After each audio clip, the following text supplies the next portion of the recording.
Good evening to many of you. Good afternoon to some. Good morning to still others.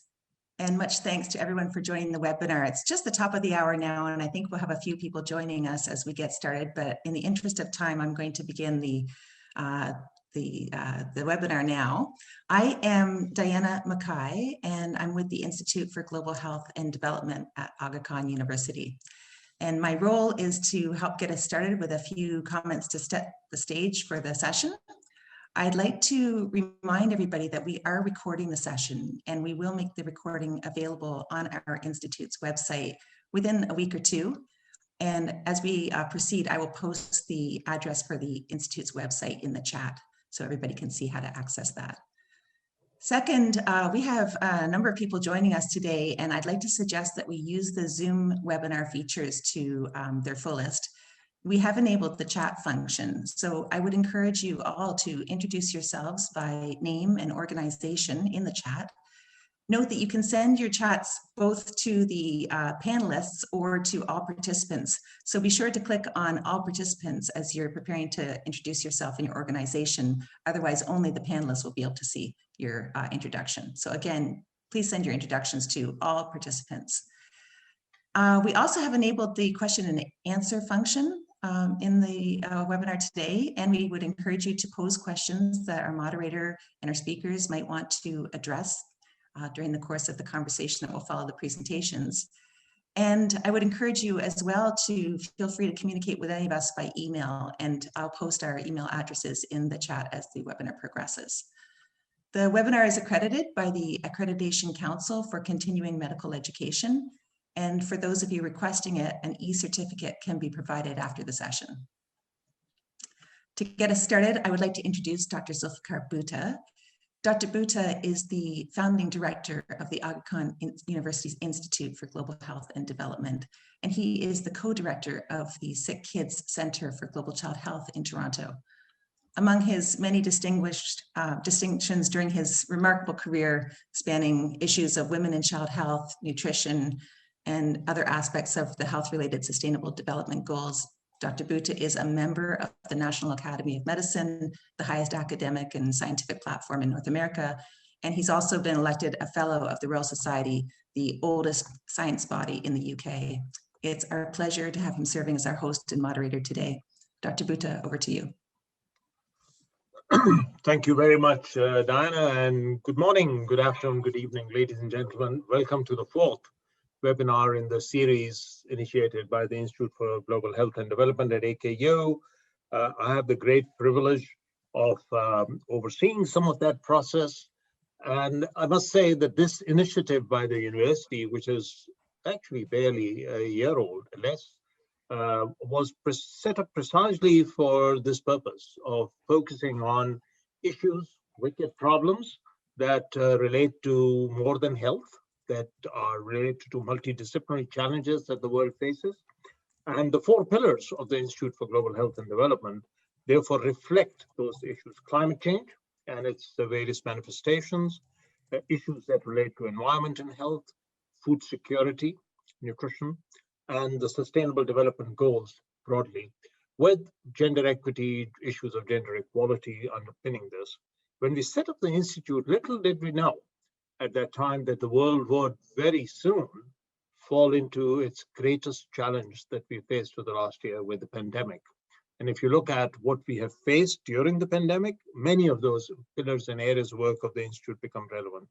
And that's why the four webinars that we have hosted over the last year become even more relevant. We've spoken about climate change, we've had a discussion on agriculture, food security, and we've had a very interesting and important webinar on gender equality and relevance to the geographies that AKU serves. These webinars are not only meant to highlight and introduce these issues to the faculty, students of the Aga Khan University and Aga Khan Development Network, they are specifically targeted to stimulate discussion around areas that are of relevance to low and middle income countries, and particularly the geographies that AKU and Aga Khan Development Network works in. And that's one of the major reasons why the topic of the webinar today becomes even more relevant both in the context of the relationship of water to health, development, to gender issues, and you will hear from our wonderful panel that I will introduce shortly.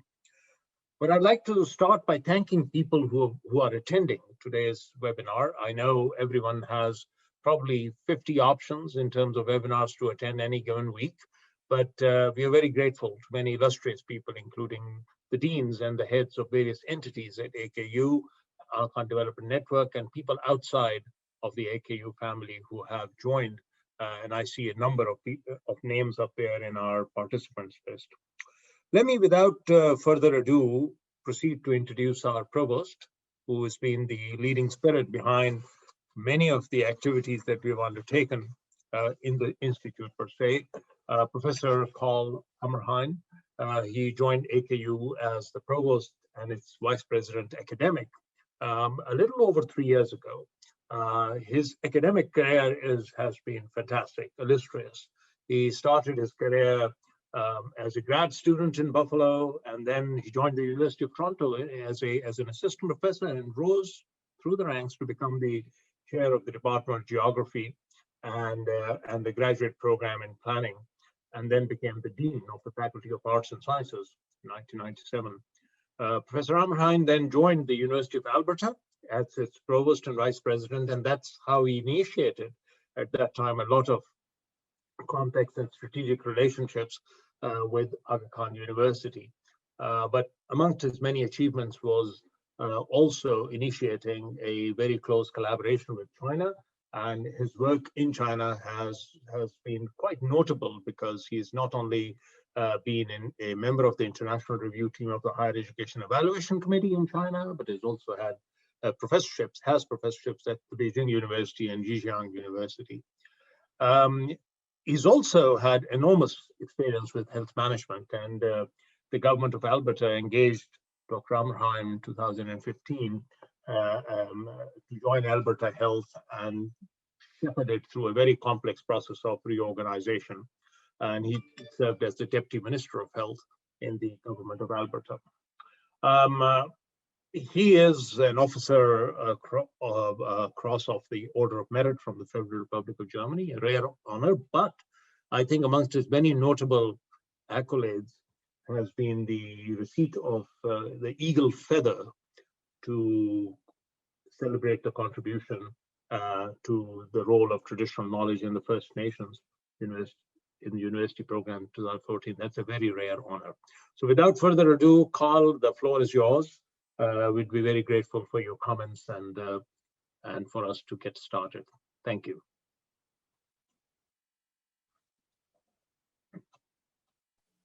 Thank you, Zulfi, and good day, everybody. Assalamu alaikum, Karibuni, welcome. It is an exciting topic for us today, not just because water is the foundation of life, but as you watch the news media from around the world, you can see the immediate effects of extreme weather all the way south in Texas, where snow, ice, and rapid accumulation and cold temperature is very uncommon.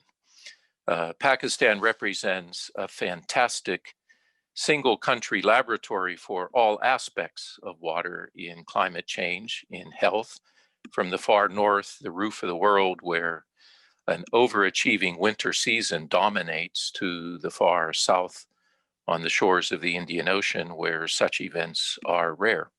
So it's a week in which we will talk about the health effects of water, water quantity, water quality, but we can also see in graphic and sometimes really scary detail the effect of extreme weather events and water in its various forms showing up in places where it is really quite unexpected. We have a lot of students with us today, and this seminar, one of a series in Zulfi's Institute, is almost around the world. I think we have a gap in Japan that we have to work on, but otherwise we have people joining this webinar based on institutional identity from around the world.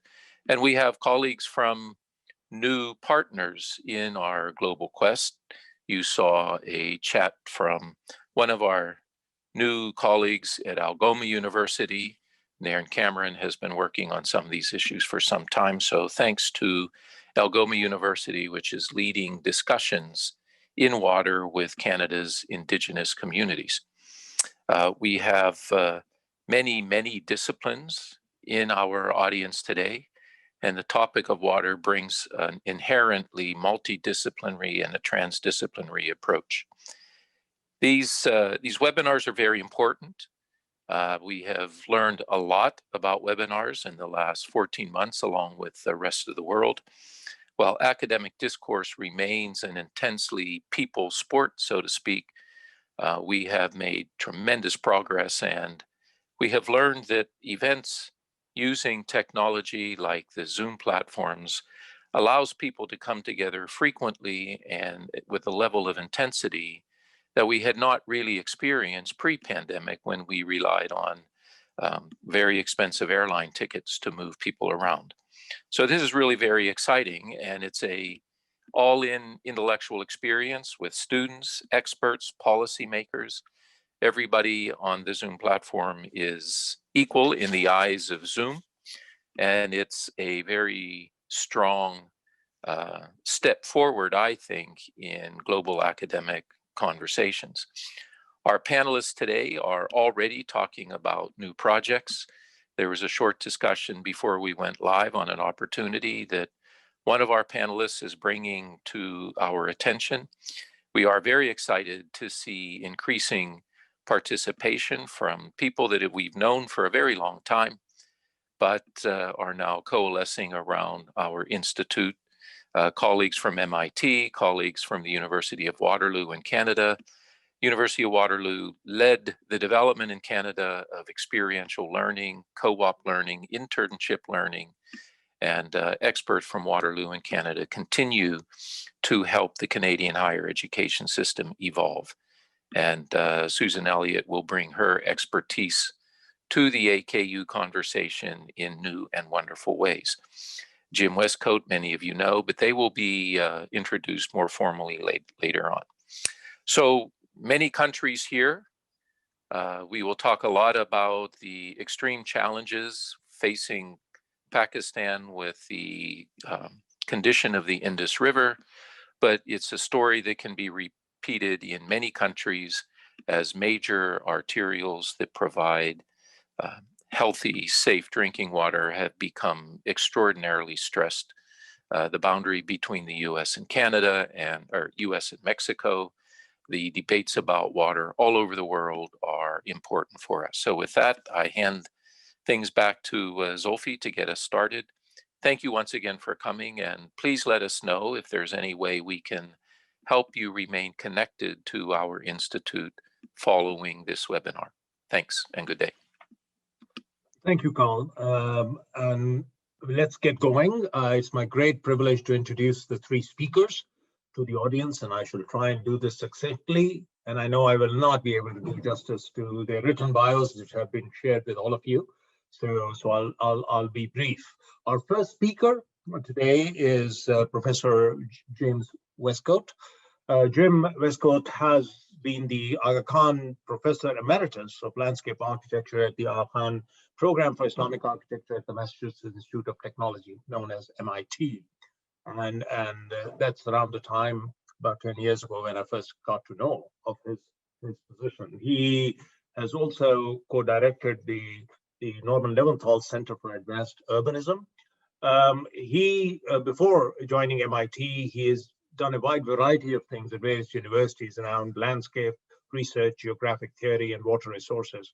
But his most notable works are as follows. He led the Smithsonian Institution's project on Garden, City, and Empire, the historical geography of Mughal Lahore. So he knows Pakistan extremely well. And he has led a landmark study funded by US EPA of potential climate change impacts on the Indus River Basin with the Water and Power Development Authority, WAPDA. He published in 2003 a monograph on water and life, water management and environmental policy. And at MIT, Jim has also taught a wide variety of things, including Islamic architecture, environment, and water conservation design. So he is absolutely an authority on some of the areas that we're going to discuss today. Our second speaker is Susan Elliott from the University of Waterloo, and she is also a medical geographer and was initially at the University of Victoria, and then moved on to McMaster's before she moved on to Waterloo. So she's done the rounds at some of the best universities in Canada. At Waterloo, she is currently the professor of geography as well as university research chair, and also an adjunct professor at the United Nations University Institute for Water, Environmental and Health. And she is our first international associate faculty member at the Institute for Global Health and Development. Let me formally welcome you and tell you, Susan, how grateful we are that you've joined hands with us. She has had extensive work on the relationship between environment and public health, broadly defined, and she's also done a fair amount of work on the role of the built environment. The majority of her research is on this bridging of science and policy, which is extremely important in our area. She's also a senior editor of the Social Science and Medicine, a very well-known journal, but importantly, she has just become the editor-in-chief of a new journal on wellbeing, space, and society. Welcome, Susan. And our final speaker today is our own Professor Stephen Leon from the Institute of Studies of Muslim Civilizations of the Aga Khan University in London. And Steve, again, if you look at his bio, is an anthropologist par excellence. I mean, he was the head of anthropology at Durham from 2002 to 2018, a professor and senior lecturer at various times. And he's been on the executive board of the Society for Anthropological Sciences, and it's president-elect and president. But he has maintained his interest in Pakistan studies because he was the chair of the Pakistan Studies Group, and he has particularly worked on Punjabi culture in Pakistan off and on since the early 80s, including a longitudinal study in a Pakistani village for over 20 years. So he brings in a tremendous amount of contextual knowledge and experience working in this space. So let me turn to Professor Westhorst for his initial talk as he takes us through his own sense of how these relationships hold between water and health. So Jim, over to you. Great. Well, thank you very much, Zulfi and colleagues and friends. It's a real pleasure to be part of this Aga Khan Roundtable on water and global health. And I'd like to focus briefly on some of the linkages between water health and climate change. And I think we need to share screen here if we can.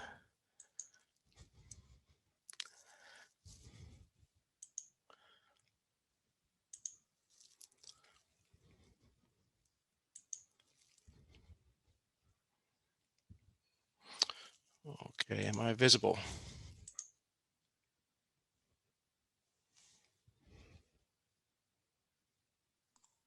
Yes, we can see it now. Thanks. Terrific, thanks. Okay, I'm going to begin with the initial observation that this water health climate change is a frontier nexus, a kind of an underdeveloped field of study, and then use three examples of what I think are some promising lines of research.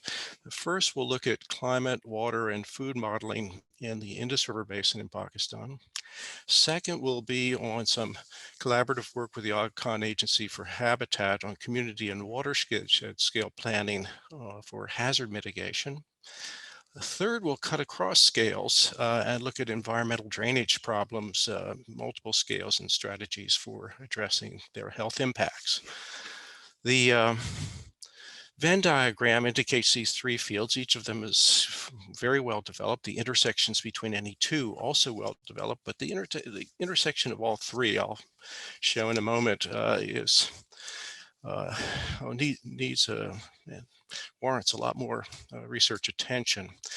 Just as one example, we see just one variable on the right-hand side that's plotted out. This is by El-Fatih Al-Tahir's research group at MIT, looking at wet bulb temperatures, which are highly correlated with human heat stress threshold values.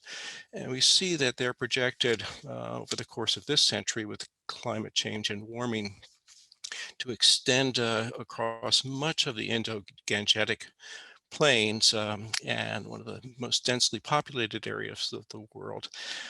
This just one of scores of hydroclimatic health variables linked with infectious disease pathways, wash behaviors, vector habitats, nutrition impacts, water hazards, just one of many.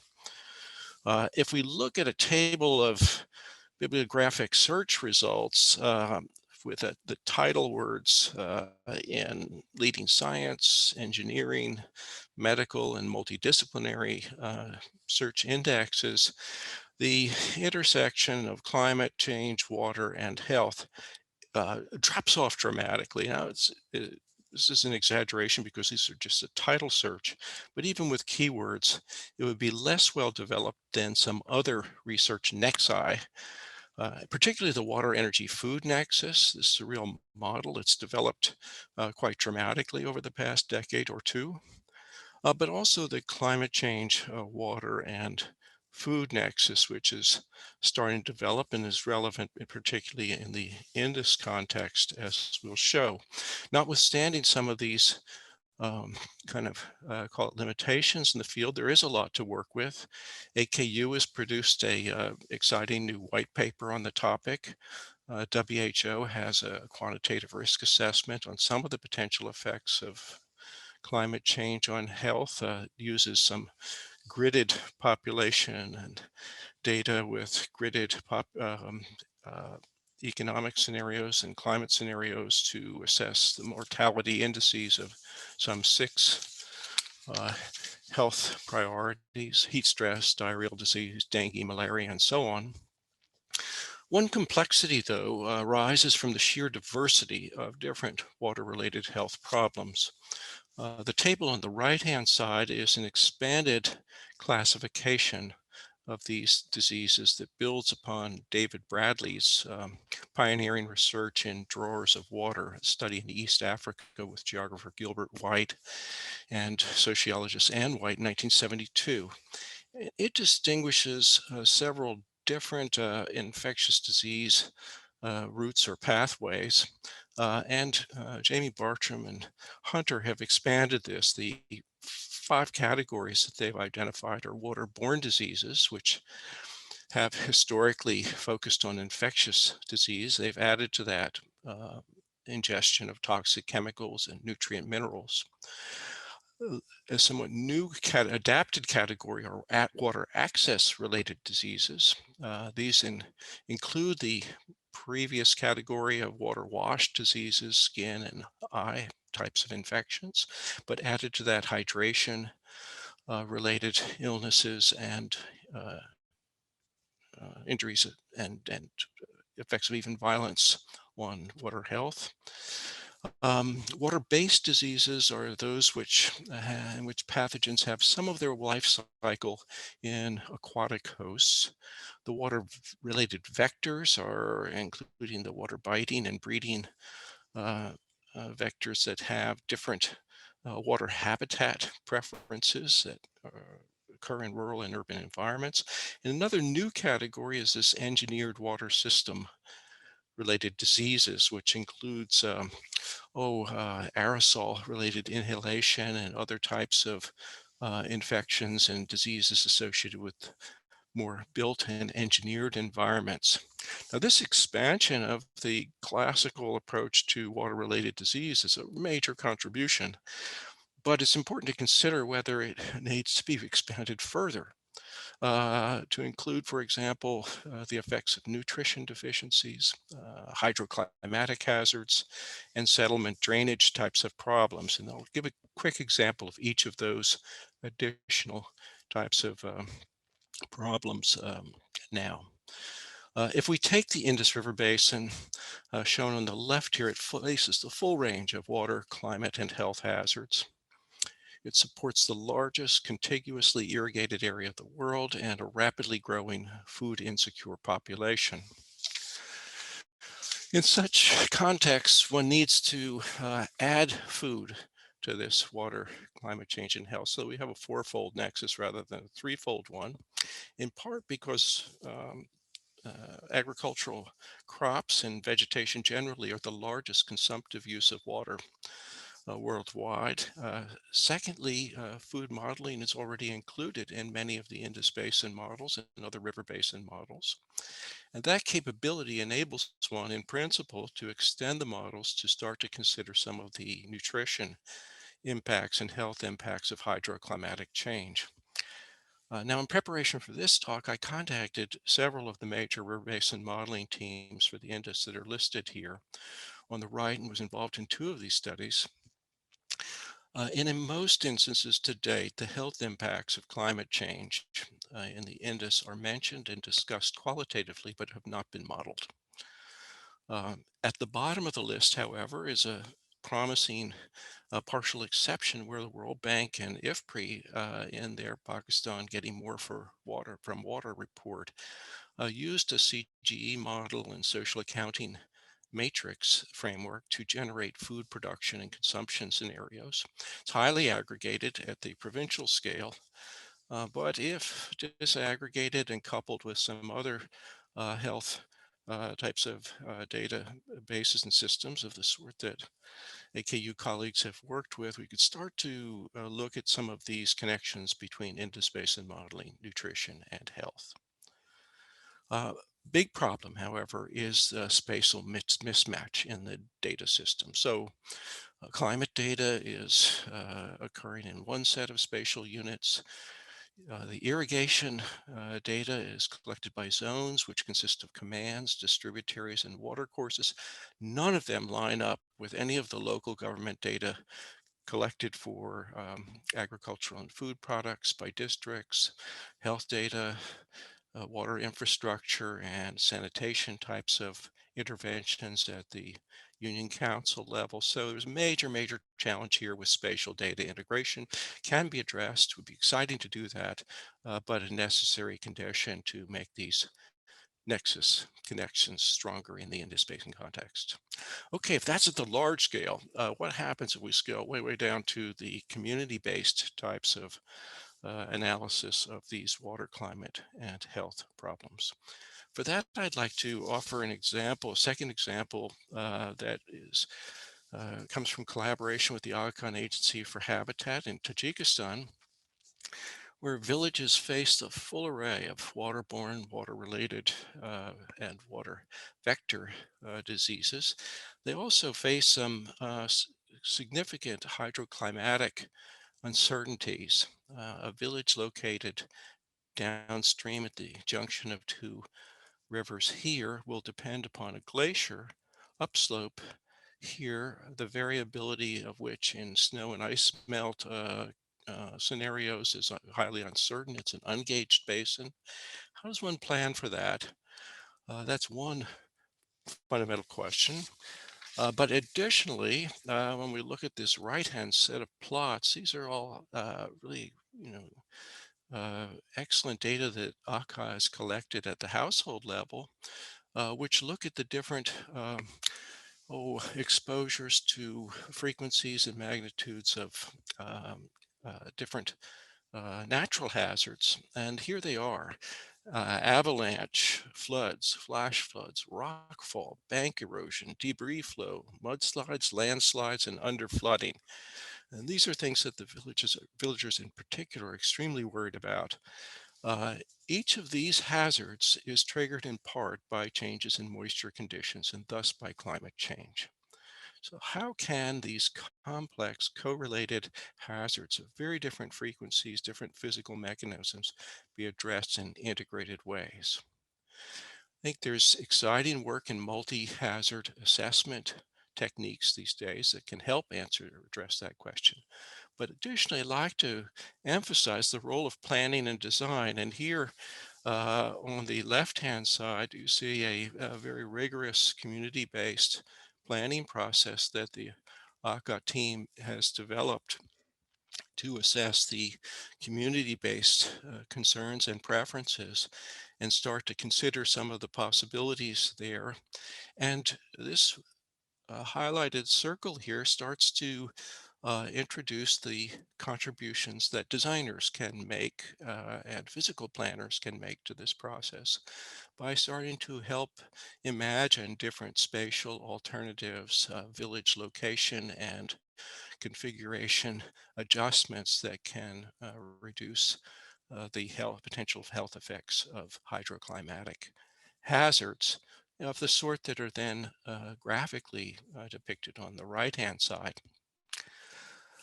Okay, so if this is now at the small village scale of integrated assessment and planning for hydroclimatic and health hazards, how do we start to connect these different scales of assessment of the village up to the larger river basin region? And here's where I'd like to kind of suggest that some of the kind of types of work on environmental drainage might be relevant. We worked with the Aga Khan Agency for Habitat in India on the left-hand side at the village level, which shows a multi-scale drainage design strategy.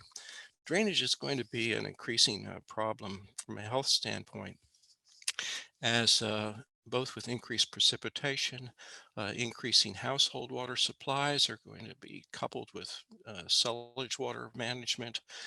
Soils are kind of declining in infiltration capacities, sewer encroachment, all compounding drainage problems in rural and urban environments.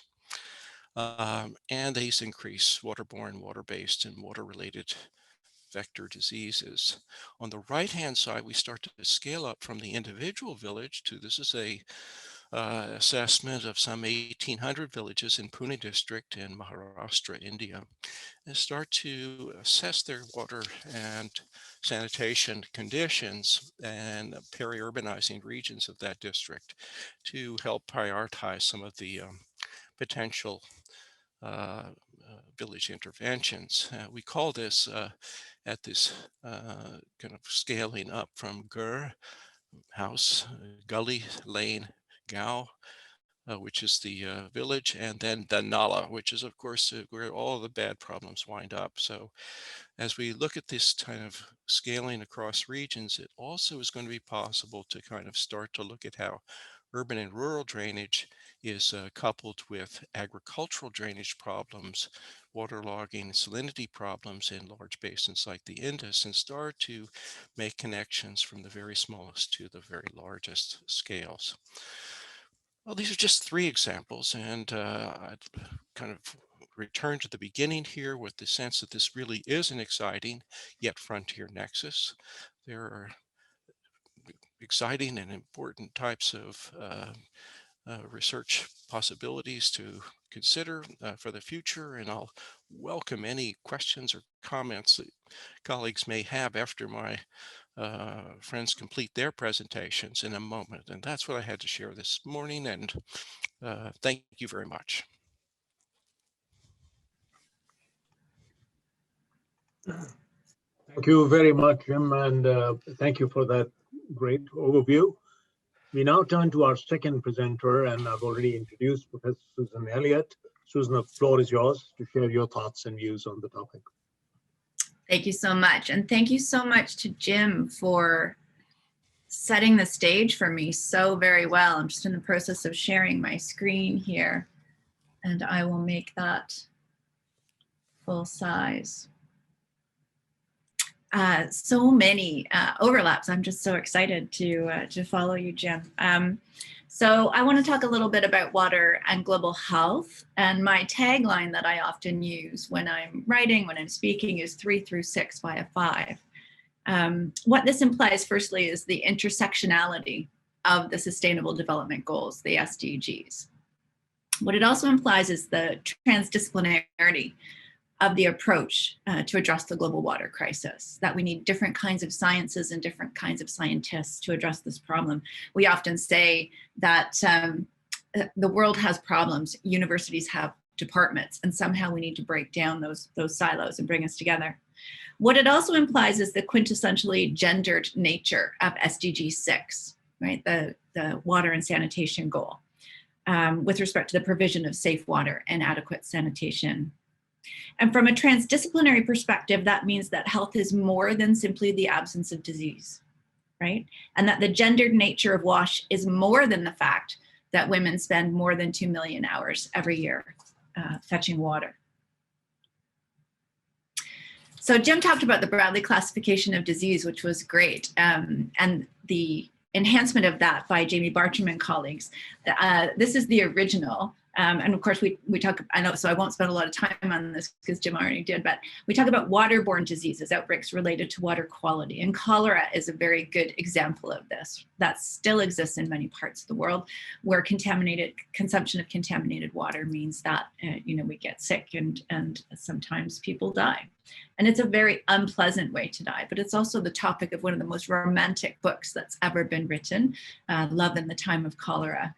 And it's also the subject of one of the most romantic love scenes ever filmed, according to the IMDb website. And if you're really interested in cholera, I think this is one of the best books ever written about the cholera outbreak in 1858 in inner city London, which was solved by the physician John Snow. And this is written by an investigative journalist.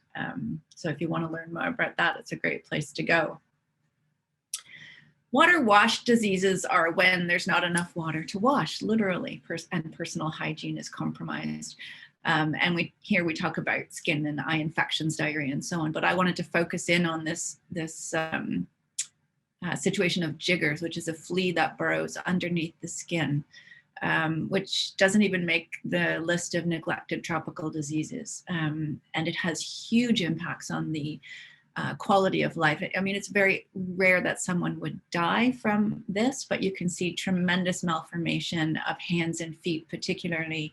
And so I have a colleague who works in Kenya with the Kenya Medical Research Institute, who is a partner with a major international shoe manufacturer named Tom Shoes. This organization gives 1/3 of their profits to international grassroots organizations like the one that my colleague runs. And in particular, if you buy a pair of shoes from this organization, they will buy a pair of shoes for a child in a developing country. And so my colleague's organization called Kohizu has distributed over 100,000 pairs of shoes so that children have shoes to wear to try and protect their feet from the fleas that cause jiggers. Because at some point they get so feet get so malformed that the children can't walk anymore. And of course, water-based diseases like leishmaniasis, transmitted through something that lives in the water. And until I started working recently with colleagues in sub-Saharan Africa, I didn't fully appreciate at all the gendered impacts of these kinds of diseases, because when women spend a lot of time standing in the water, doing laundry, bathing children, washing other things like dishes and or themselves, those critters can infiltrate their reproductive organs, and therefore they become infertile. And that has huge implications if you're a woman in those societies, if you can't produce children. And then of course, water-related diseases that bring us dengue, and malaria. So the estimated burden of illness in the world, this is by Crises et al. This is the most recent update, 1.6 million deaths per year related to inadequate water, sanitation, and hygiene. But if we translate that into disability adjusted life years, so what is it like living with a disability? Because many of these things, schistosomiasis, jiggers, and so on, they're not things that will kill you, but they certainly impact your quality of life. 105 million daily adjusted life years. Which represents about 4% of the total in 2016. 60% of overall diarrheal burden, 43% of schistosomiasis, 80% of the malaria burden, and so on. So it's a big burden of illness on a global scale. So what is the world doing about the global water crisis? Well, in 2000, of course, we signed on to the MDGs, the Millennium Development Goals, but at that time, water did not have its own goal. We were subsumed under environmental sustainability, and there were specific targets that we would cut in half the number of people who had inadequate access to improved water supply by 2015, and the same for adequate sanitation, improved sanitation. We met that water target 5 years early, according to the key performance indicators. I'm still a bit dubious about that, but that's because I work in the water area and I'm not telling anyone that they're not doing the right thing. But I still see so many people in that situation. I'm a little dubious about whether we actually met that target. And of course, we came nowhere near to meeting our sanitation target. So then, of course, we have the Sustainable Development Goals from 2015 to 2030, and we get our own goal, right? Clean water and sanitation. So we see the importance of this to the other goals. Last year, 2020, UN Water came together and said, we need to pull our finger out of the dike. We really need to accelerate what we're doing because we are not going to achieve what we set out to achieve. So they set out this global acceleration framework last year to ensure availability and sustainable management of water and sanitation for all is alarmingly off track, according to UN Water. At the current rate, we will not reach our targets by 2030. At this pace, we are at 1% progress every year, and we need to be at 3%. We need to triple our progress if we're going to achieve that goal. So we're pretty far behind. And of course, in the midst of this, we have a global pandemic. We have a pandemic that in order to stem the spread, we have to be able to wash our hands with soap and water. So a focus of my research is how do you do that when there's no water? How do you do that when there's dirty water and no soap? So what am I doing about it?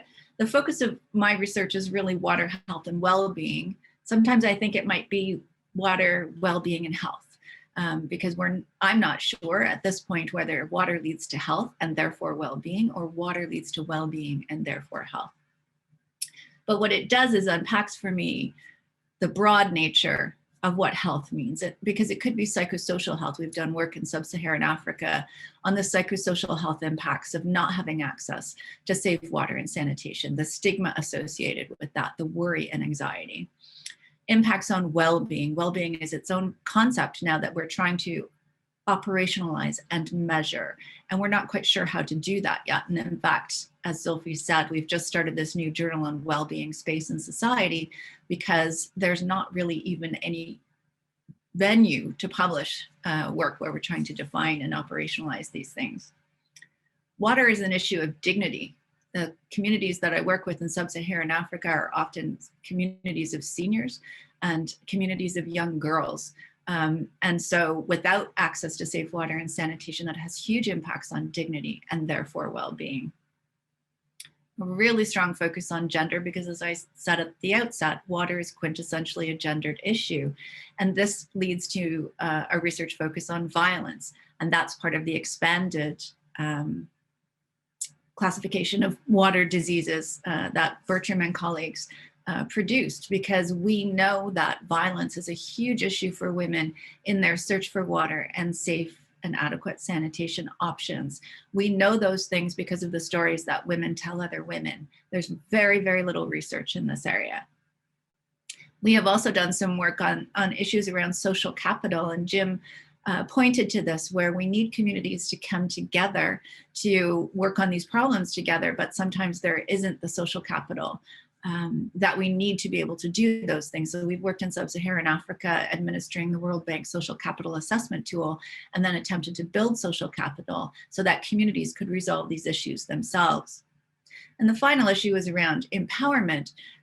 If this is quintessentially a gendered issue, if this affects women in such a unique and impactful way, then women should be part of the solution. Women should be part of the management team that figures out how to resolve these problems. But women have very little empowerment in the decision-making around water.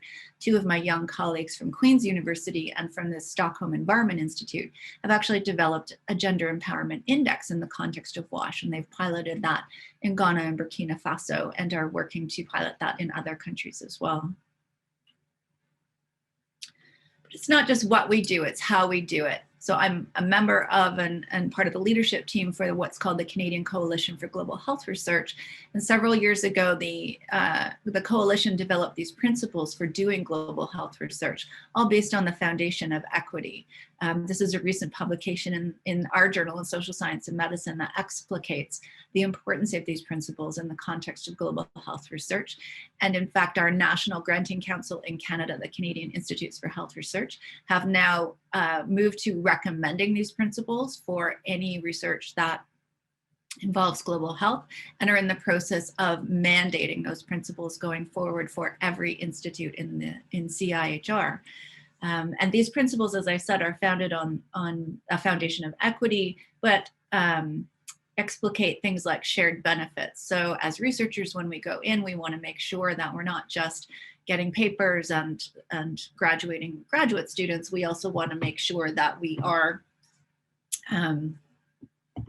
doing something for the community, that there's a commitment to the future, that it's not just a one and done, that we work with community over time, that there's responsiveness to the causes of inequities, that we're going upstream, so to speak, that it's authentic partnering, that there's something in it for everyone, and that we include all, and that we go in as humble researchers, which I think for all of us, at least for my teams, is the hardest thing to do, to be humble. So how I'm applying that in the context of 3 through 6 via 5 is a research program on wash security and gender-based violence. This began about 18 months ago, and of course then got shut down for COVID-19. That's been both a curse and a blessing for us, because we have been able to use this time to sit back and conceptualize what we mean when we talk about wash security and gender-based violence. And so we have a paper under review right now in the journal Health and Place, which identifies what are the factors contributing to the experience of wash and gender-based violence, and also how that impacts on well-being. We've also had the opportunity to spend some time operationalizing what we mean when we say gender-based violence in the context of wash security. And so we've got a scoping review that's under review again in the journal Health and Place, where we have characterized 4 different types of violence related to wash security, including physical violence, sexual violence, psychosocial violence, so indignities and threats of violence, but also structural violence in terms of access to resources from a political ecology perspective. Who has access to resources? Who has access to the power to make decisions? And then, of course, we're moving into measuring that. And we've just got ethical approval after many, many, many months to start working in Uganda on this issue. And we are moving into Kenya, Ghana, and Bangladesh. The other issue is, as Zolfi introduced me, I have a strong passion about science policy bridging. So we will do this through a integrated knowledge translation perspective in order to secure knowledge to action. What are we doing that can have impact and import and effect on the communities that we're working with, not just us as researchers. So thank you for listening. I'll turn it over now to Steve Lyons, and I will stop sharing my screen. Thank you, Susan. Professor Lyon, the floor is yours.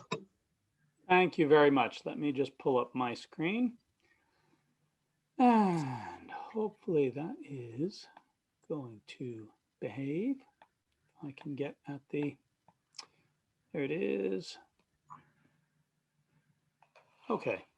Well, first, of course, let me add my own thanks to Professor Butta and the Institute for Global Health and Development, and of course, Diana Mackay for bringing us all together. Like Susan, I think it's great to come after Jim and Susan. They've really set this up very, very nicely.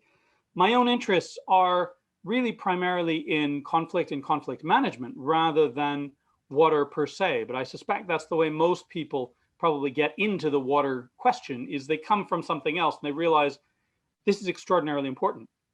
So what I want to talk about today is really very much about the relationship between availability of water, clean irrigation and drinking water, and levels and types of conflict. So in Pakistan, the ethnographic evidence would certainly suggest that land disputes are both more frequent and more violent in areas where water is unreliable and where water is inadequate for irrigation. So I worked primarily over the last 22 years in a village in northern Punjab, which is in a rain-fed area. So there is no reliable surface water throughout the year. There are rivers that come and go after heavy rains, but they disappear. So all of the water for irrigation will either come directly from the rain or from the groundwater.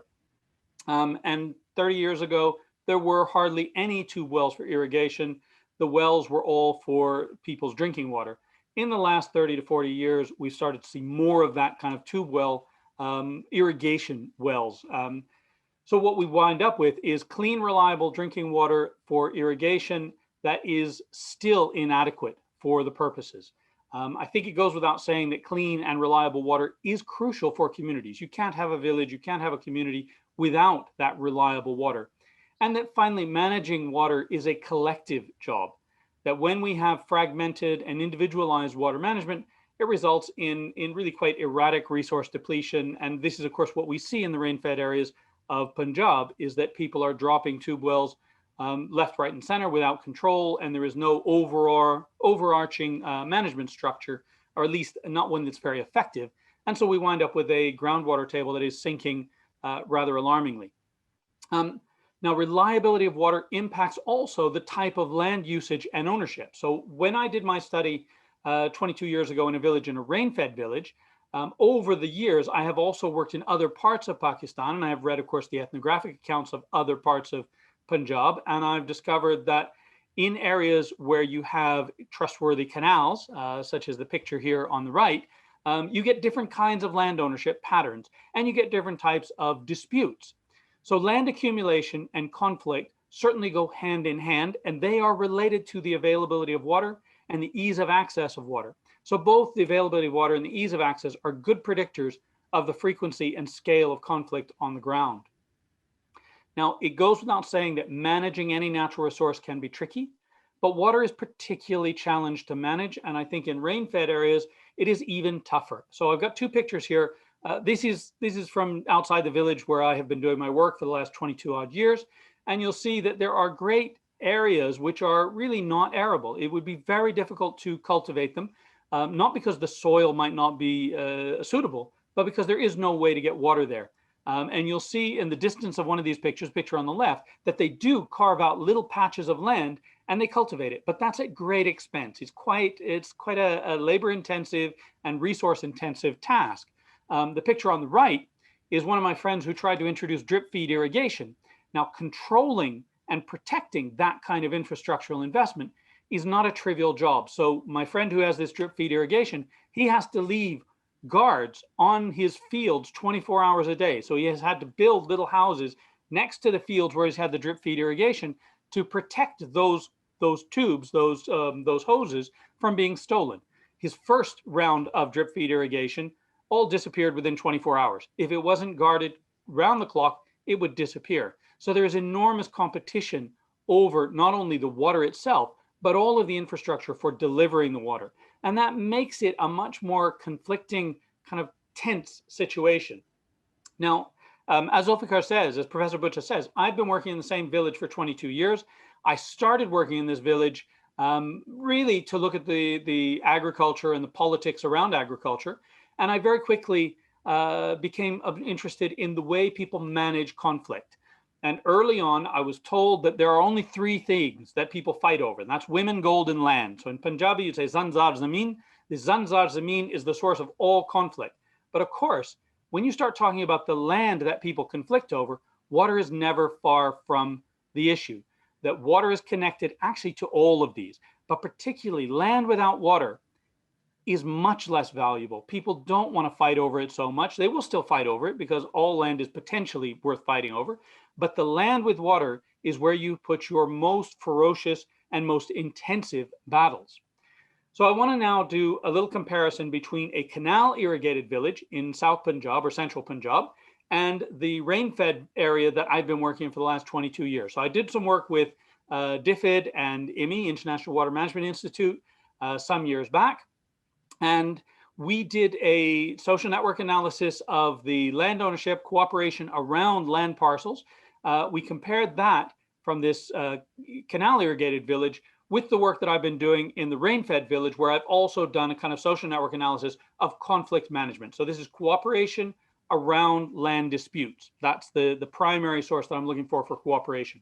Now, if you look at this picture here, the round dots are the land parcels, and the little yellow squares are people. So this is I'll show you the next slide. It's slightly easier to see that here it's blue squares are land parcels and red circles are people. So all of these little blue squares, those are land that people cultivate. So this is cultivated land that people have a claim to.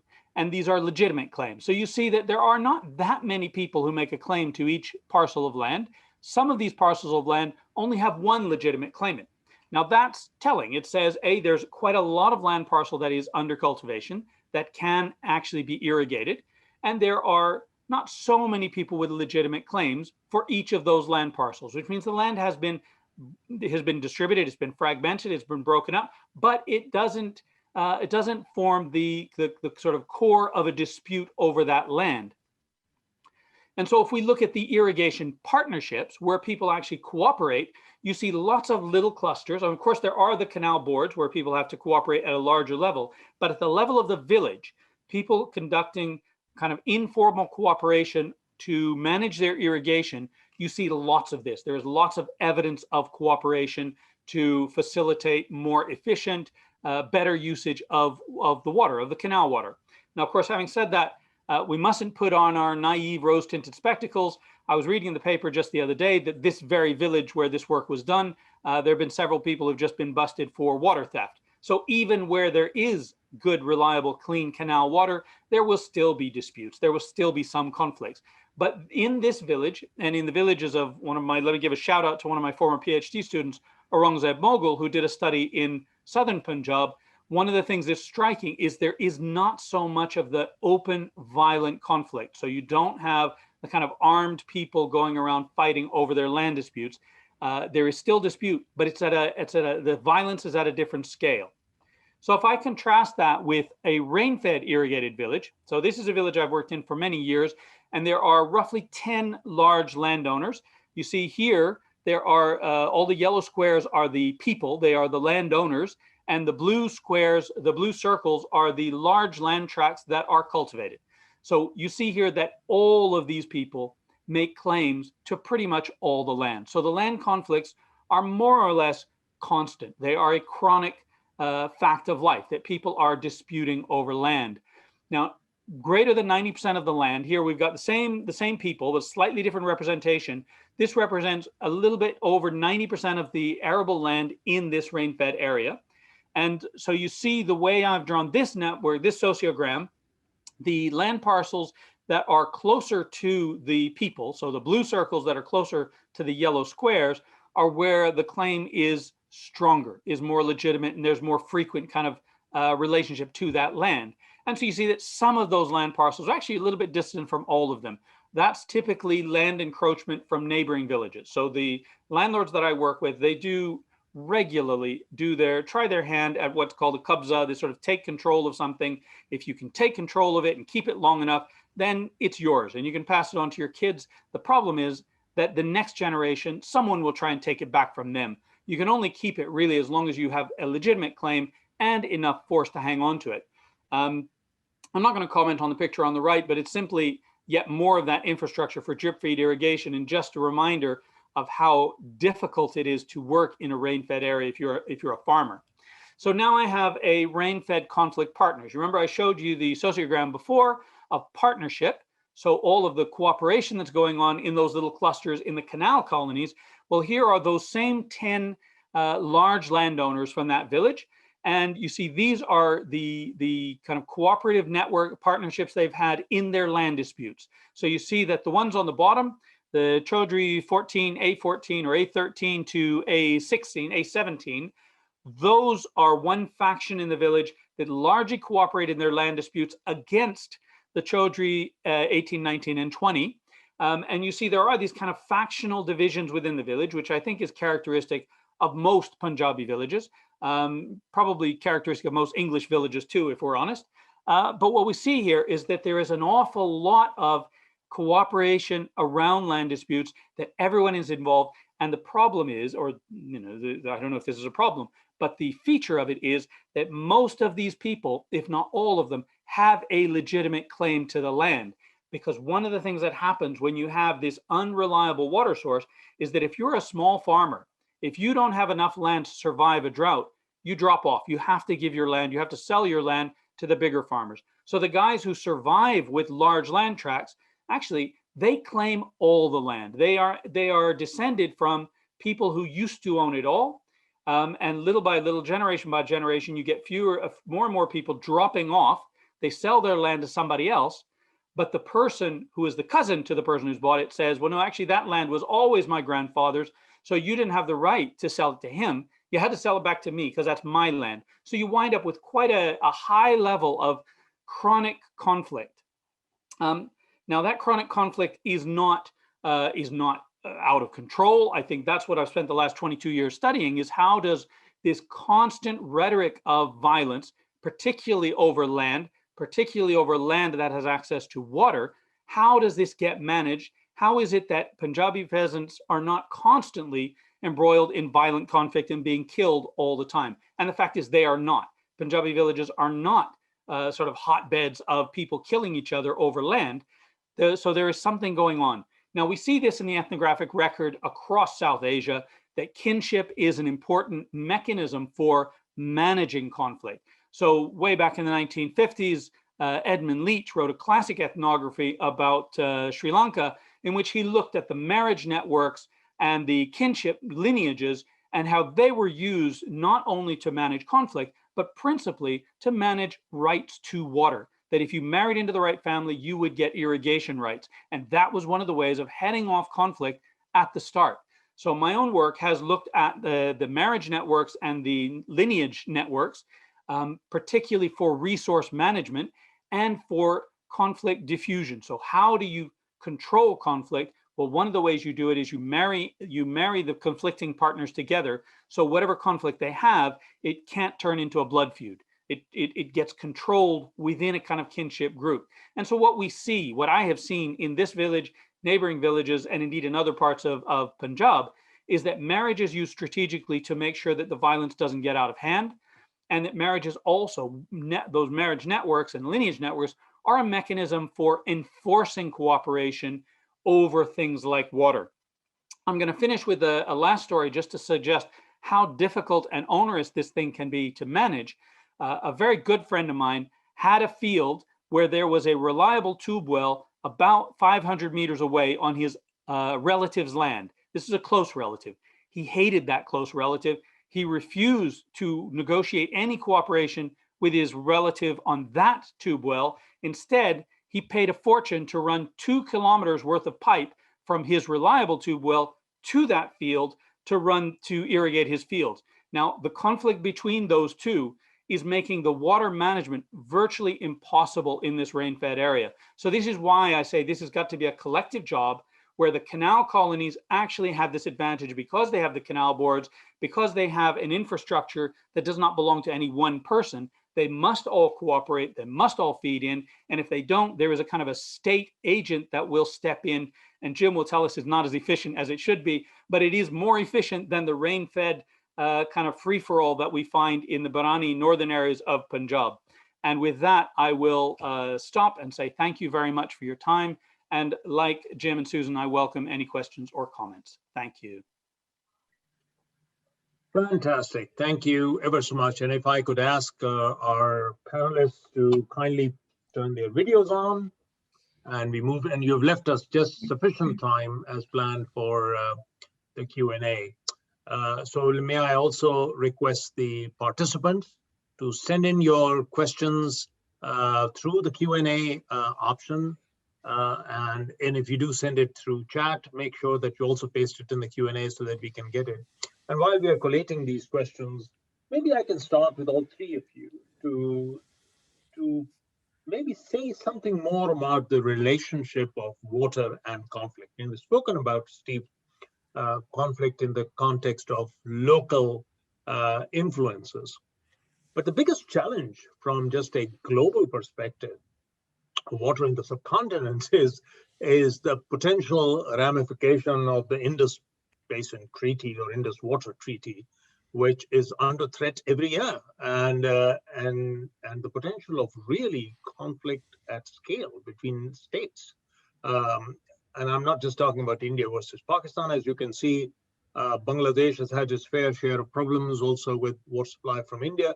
So what do you think the region, a volatile region, should be doing to ensure that we don't have water blow up into a major security dimension for the region. And I don't want to underplay this because few people know that one of the major genesis of the conflict in Syria was around a water sharing conflict.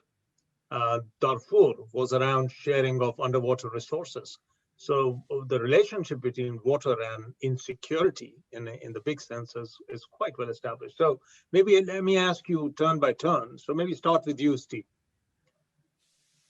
Thank you. Yeah, I think it's an excellent question. And I recall some years back when Pakistan and India were having their momentary flare-ups, which they do on a regular basis, the foreign minister of India said, remember, we've got the source of all the water of the Indus Valley, so we could cut that off at will. And the foreign minister of Pakistan said, but we have a nuclear bomb and we could drop that. And everyone said, calm down, calm down. But it's true. An awful lot of, you sort of wonder, why is Kashmir such a hot issue? Well, Kashmir is many reasons a hot issue, but one of them is, of course, the water runs through this area. So if you control Kashmir, you actually control a large part of the water. And I don't think that people would necessarily, you couldn't get people to go to war over water directly, but it's there. As you say, Zulfikar, in Darfur, water was a major issue. In other areas, you see that water, when people don't have water, it's very easy to get them agitated about other things. And I said some years back, about 11 years ago, when I was getting interested in water in Pakistan, it was because of a report I read in the WHO. And I thought, when people in Pakistan run out of water, if we think the Taliban are bad now, if we think the insurgencies are bad now, wait till they're not fighting over religious zealotry, but they're fighting over water. It'll still be couched in religious zealotry, but it will be a much more dangerous, and maybe it is already more dangerous. I don't know, but I think this is absolutely right. And in Pakistan, India, and Afghanistan, we do need to pay close attention to people need water. Great, Susan. Yeah, so I mean, I work at a different scale, and that's what I really like about this set of discussions, is that we work at different scales, but we all recognize that scale is so important. And so at that spatial scale, of course, the governance issues are very important, but at the local level as well, at the individual level, at the family level, those conflicts trickle down. So we already have violence against women in the context of securing safe access to water and adequate sanitation, and those become magnified when water is short, right? And so I think what Stephen is articulating is that as water starts to disappear, we are going to see an escalation of conflict. I think what I'm suggesting is that escalation of conflict will happen at a range of spatial scales, all the way from the individual to the state. Thank you, Jim. Yeah, I can build on that, because I think this kind of local, call it fabric of violence that Susan's mentioned and that Steve has really so thoroughly documented, can sometimes scale up and cascade at higher levels. The good news, though, is that for colleagues who work at the Transboundary Freshwater Dispute Database, in their compilation, have not found documentation for armed conflict in international regions, and the Indus Waters Treaty, for its various limitations, is still regarded by the World Bank as one of its greatest successes in history. It's under a lot of pressure, partly though due to other politics, and I think that's where the politics of water has to be treated explicitly as political science of water, whereas in more engineering realms, it used to be something you try to avoid, try to work around. And if you make the politics explicit and treat it just as economics has been mainstreamed, make politics, including social politics, explicit, then we get a better sense of strategies for, as Steve was saying, conflict management, and Susan was saying kind of familial conflict dynamics that are crucial for understanding larger scale problems as well. Thank you. Well, we have a whole bunch of questions in the Q&A, and I'm going to try and club a few together. So maybe start with you, Jim. There are a whole bunch of questions on salinity in terms of an issue in Pakistan, and also innovations around water conservation. What are the new developments, both in the context of rural populations, but also urban populations like urban slums that you might want to highlight?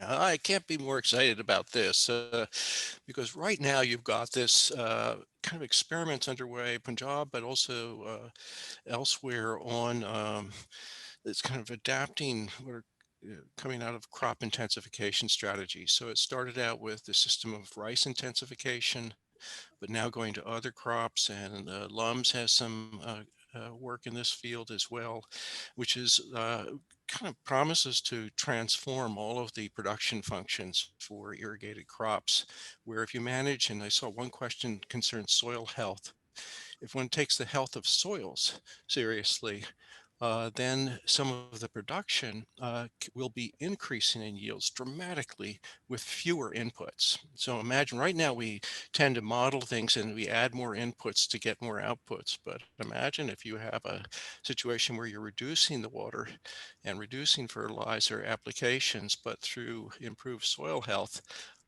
gain greater yields. This changes the whole equation for the Indus, and that will be crucially to connect in with salinity, treating salt and salt budgets in the same one that we treat water budgets with the same kind of rigor. The salt management problem, if salinity were not a problem, we would treat the groundwater aquifers as the next great dams. We don't need new dams because the aquifer is the great reservoir. But with salts, you got a different equation. So Jim, staying on this, are there things from within South Asia or East Africa where one could point out to innovations in slum populations, large urban mega cities, where water supply availability has become a major issue? Most places have water brought in containers or limited supplies. Are you seeing anything exciting as you do your We horizon are, scan? definitely. And, you build on the existing successes. So one of the great successes worldwide from self-sewerage of urban areas is the Orangi pilot project. I mean, just nothing like it in Karachi in terms of success. Now, but it transports the problem to the major nalas and the streams. And throughout South Asia, there's not, with the exception of maybe the Osho Nala in Pune, a successful Nala restoration project to point to. So anyone who can solve the Nala problem coupled with Orangi pilot project, there's that kind of success. But then there's also kind of very local type of household types of cultivation strategies where you are running food crops up the side of your wall, even in Kacha types of settlement process. So extraordinary innovation. They need to be supported, and the OPP and other programs like it offer some good strategies. What would be really fascinating would be to be able to see if those innovations can be exported to other parts of the world. I mean, when I think of Kibera, which is the largest slum in East Africa, just outside Nairobi, right? So 1 million people, where water sanitation issues are absolutely paramount, and you have 1 million people packed in together. There are no such innovations happening. So what could we transport? What could we transfer? Yeah, anecdotally, I'm told that COVID offered an enormous opportunity because people just could not move for weeks with the same ease as they could do before, and the communities did find ways and means of water security, of getting some water in through systems that were more equitable than they were normally, and required a lot of community organization. So there are perhaps some examples from last year that we need to study in detail. While you're there, Susan, there's a great question from Jonas on the role of religion in the context of water. Now, this is maybe different in different contexts, but it's related to gender violence, inclusion, exclusions, women in particular. I mean, what happens in the context of their own needs, girls' schools, the whole issue of wash in relation to girls' schools. So could you say something about what is your view on this in the context of the geography that AKDN works in? That's a very good question. In fact, I teach a graduate course at the University of Waterloo in the collaborative water program, which involves students from all over campus. And normally we do a session on water and faith. The issue of violence against women, of course, is a cultural one. And that culture is very much influenced by the norms in that particular culture. And a lot of those norms come from religion, of course. And so we find it striking in our society that when we look at like the DHS data, the demographic and health and social survey data collected from countries in East Africa, where there's a high percentage of people reporting, both men and women reporting acceptance of violence against women under certain circumstances. And so cultural change, of course, is the hardest change in my view.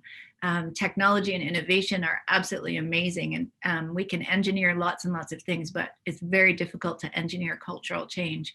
And so one of the major issues around water and sanitation is just keeping girls in school. When girls reach the age of menstruation, they often stop going. There's no sanitation facility for them at the school to deal with their needs.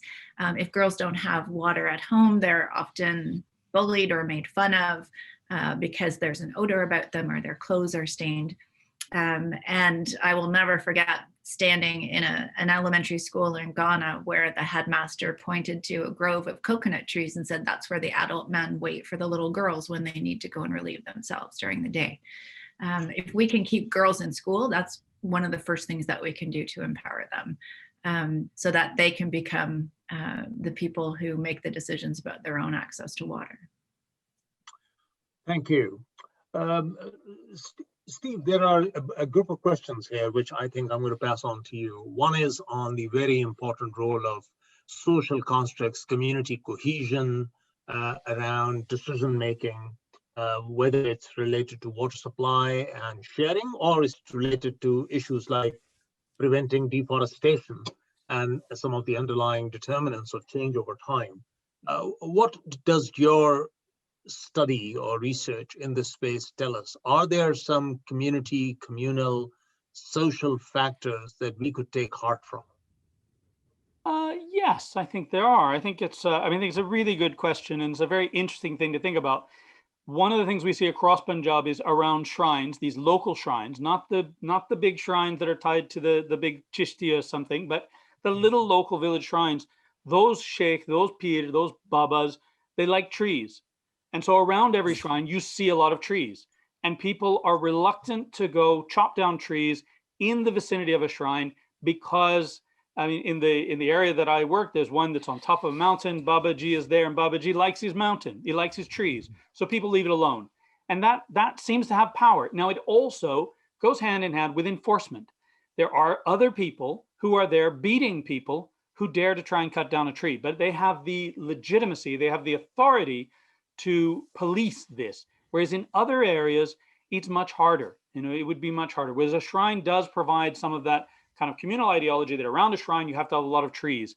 And so that's there. And I think when I did this work with IMI and DFID, we were looking along the Indus Valley Basin for some kind of metrics to say which communities would be amenable to an intervention. And as much as I love my primary village, it would be terrible for this kind of intervention because the kind of cohesion you're talking about, Zulfikar, is really landlord dominated. So each landlord has his own little fiefdom, his own little thing, and they're competing with one another. So the decisions on his land are more or less imposed straight away. But that's at a very sub-level of the village. Whereas some of the others, there was a lot more of that community cohesion because there were no big landlords. They were all smaller landlords. And so you could use things like panchayats more effectively to come to some consensus. Whereas the area I worked in, they did jirga, and it was very much about force. If you had enough power, you could persuade the jirga to decide one thing or the other. Not always, but I think there is room for hope. And to the question that Jonas asked, religion is probably a force in there, but we of course have to be very careful with it because shrines also, as Susan says, they reinforce sometimes other things that we don't want. But around shrines, there is a widespread belief that there should be trees and woods. If you look at Michael Dove's work, Punjabi peasants like trees, right? They always want trees. They want them for shade, their fruit. It's easy. If you give them the trees, if you enable it, then they will actually plant the trees. The problem is that they simply don't have the means. It's not that easy to keep trees going if you don't have the water and if you have a very small plot of land.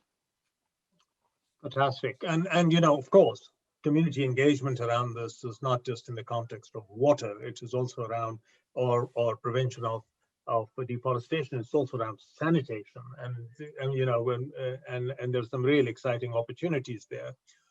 I do want to point out that, you know, one of the big challenges around there, even in the most feudal mindsets, is really working with communities to bring about change. And I'm reminded of the Sori tradition in parts of Balochistan, particularly the chalghoza, you know, which is a very special tree with a product, as being one of the things that brides, grooms, and others give as part of their gifts or dowries. And that had led to entire chalghoza, you know, plantations being wiped out. And the whole change around that has not been just by legislation, it's also been by community buy-in. There are a whole set of questions, and I'd like to do one final round with the panel. And these questions relate to the issues of water purification and some of the technologies in there and their usefulness, risk balance issues around, and this is specific around chlorination and its acceptability to communities. Let me underscore that by a fact. So we undertook the National Nutrition Survey last year. In 2018, it was released in 2019. And this was the largest survey ever in the entire subcontinent. I mean, the whole sample was 110,000 households with district level specificity. For the first time, I was able to persuade UKID to allow us to sample water from the same households at the same time as we did nutrition assessment. And the reason for that was very simple, because I could not make any sense out of the so-called stats or metrics of improved water that came out of various other sources. Because by that reckoning, 90% plus of all water in Pakistan was improved. But the definitions include surface water, water in other forms of storage. So the simple question was, how much of this water is safe to drink? So we undertook this survey, and the Water Research Council partnered with us. So not only was this looking at chemical composition of water, but we also undertook microbiological assessment, looking at whether or not it had harmful bacteria, coliform counts. And the bottom line is that over 60 to 70% of the water across the country, more so in certain provinces, was completely unfit for human consumption. So one big question is really the water quality, safety for human consumption. So the question that the audience has asked is, what can you tell us about, again, innovations, new developments on water purification that one might be able to use in this context beyond just water availability? How can we make whatever is available safe for us to drink and in a meaningful, sustainable manner? Let me start with you, Jim. Oh, gee, this is a tough one. And I guess there's you know, back up from the technological question first. I think there's some fundamental questions. If you ask one fundamental question, for example, is why in a city like Lahore are there no functioning wastewater treatment plants? We get increasing documentation of irrigation-related wastewater contamination of even vegetable products. We got groundwater contamination, Ravi River contamination. And so it's been known for decades that this is a problem. It's been proposed for decades that treatment plants be built, but they haven't. So I think it's a basic question, why not? And maybe it's this combination of, you know, politics and economics, or but I don't have a good understanding of why that hasn't been done. And I'd like to see it explained. And it was there some decades ago, we had these wastewater treatment plants when the population was more manageable in big cities. I mean, they are largely now dysfunctional or only serve a small population. Susan. So there's a basic question there, and related to that, is that the proposal to finance new wastewater treatment plants in Lahore is contingent upon or to be financed through the proposed large-scale urban development in the floodplain of the Ravi River. And so you say, oh, gee, you know, here's a strategy that's going to put people at risk in the floodplain in order to finance wastewater treatment plants that could be financed through other means, but happen. So explaining that, as well as at the smaller scale, the sources of contamination that go down to the level of the household waste disposal. I think in some ways we have some better knowledge of WASH in the rural context than some of the urbanizing contexts, but I'm afraid I haven't helped you much with this question. Susan, help us. Yeah, I would say the same thing, although for me, again, it's an issue of scale, and it's urban, peri-urban versus rural. My sense and my experience is that this is not a technological issue. This is a socioeconomic and political issue. And so we work with the most vulnerable people in sub-Saharan Africa, and those are seniors. These are mostly women who are 90, 95, 100 years old, who are raising the next generation because they've lost all their adult children to HIV/AIDS. So they're jajas, as they're referred to. They raise 5, 6, 7 grandchildren. And this organization that I work with is keen to make sure that everybody has water and sanitation.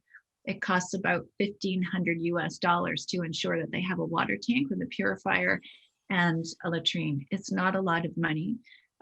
But where does that money come from? So the organization tries to fundraise.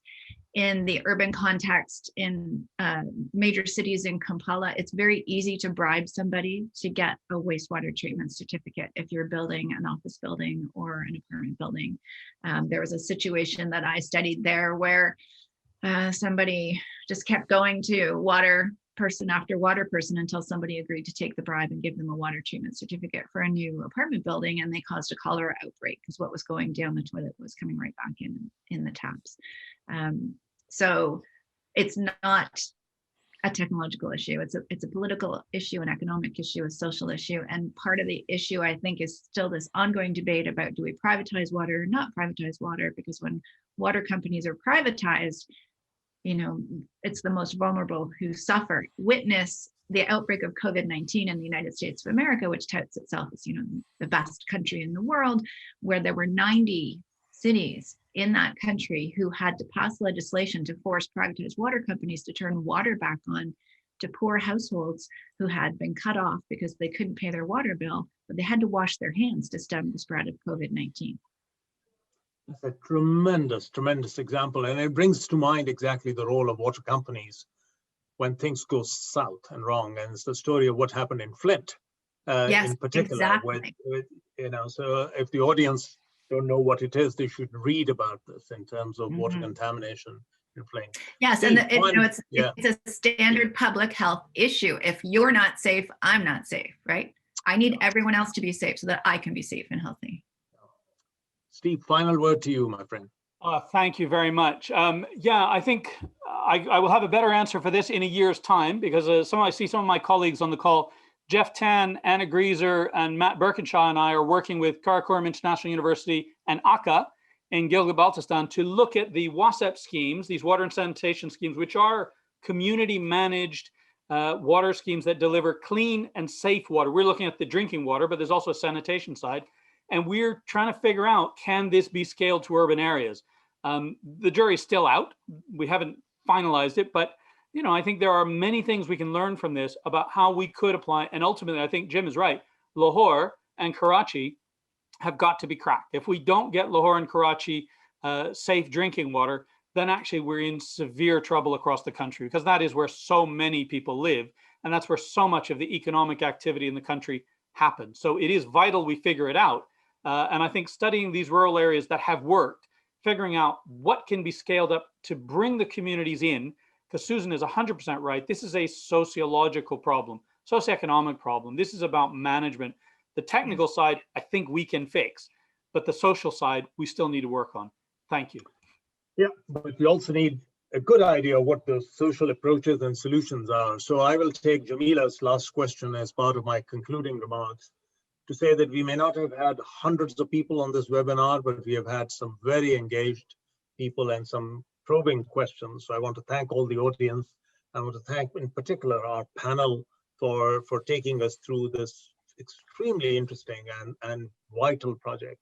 And it is an extremely important issue, both in the context of public health development, but as you've heard Sue Elliott say, it's a vital part of gender studies in the subcontinent, because the people who face the problem in terms of both water availability, bringing it miles for consumption are the women.